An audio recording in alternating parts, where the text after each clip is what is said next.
Hello guys, ಎಲ್ಲರಿಗೂ ನಮಸ್ಕಾರ. ನಾನು ನಿಮ್ಮ ಶರಣಬಸವ. ಇವತ್ತಿನ ಟಾಪಿಕ್ ಬಂದು ಎಕ್ಸೆಲಲ್ಲಿ ಡ್ರಾಪ್ ಡೌನ್ ಲಿಸ್ಟ್ ಯಾವ ಥರ ಪ್ರಿಪೇರ್ ಮಾಡೋದಂತ ಕಲ್ತ್ಕೊಂಬನಿ. ಇದರಿಂದ ಏನು ಅಡ್ವಾಂಟೇಜ್ ಅಂತಂದರೆ ನಾವು ಈಸಿಯಾಗಿ ವರ್ಕ್ ಮಾಡ್ಬೋದು, ಬೇಗನೆ ಕಂಪ್ಲೀಟ್ ಮಾಡ್ಬೋದು, ಪ್ಲಸ್ ಟೈಪಿಂಗ್ ಎರರ್ ಅವಾಯ್ಡ್ ಮಾಡೋದು. ಇದರಿಂದ ಇದು ಯಾವ ಥರ ಡ್ರಾಪ್ ಡೌನ್ ಲಿಸ್ಟ್ ಮಾಡಬೇಕಂದ್ರೆ ಫಸ್ಟು ನಾವು ಯಾವ ಕಾಲಮಲ್ಲಿ ಡಾಟಾ ಬೇಕಂತ ಕಾಲಮ್ ಸೆಲೆಕ್ಟ್ ಮಾಡ್ಕೋಬೇಕು. ನಾನು ಎಕ್ಸಾಂಪಲ್ B2 ಸೆಲೆಕ್ಟ್ ಮಾಡ್ಕೊಂಡಿದ್ದೀನಿ.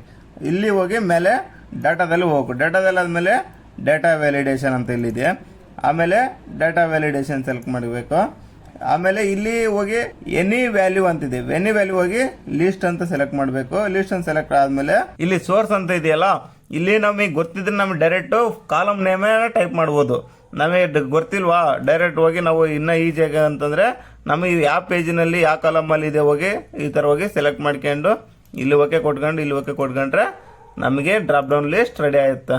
ನಾವು ಇದರಿಂದ ಟೈಪಿಂಗ್ ಎರರ್ ಅವಾಯ್ಡ್ ಮಾಡ್ಬೋದು, ಪ್ಲಸ್ ಈಸಿಯಾಗಿ ವರ್ಕ್ ಕಂಪ್ಲೀಟ್ ಮಾಡ್ಬೋದು.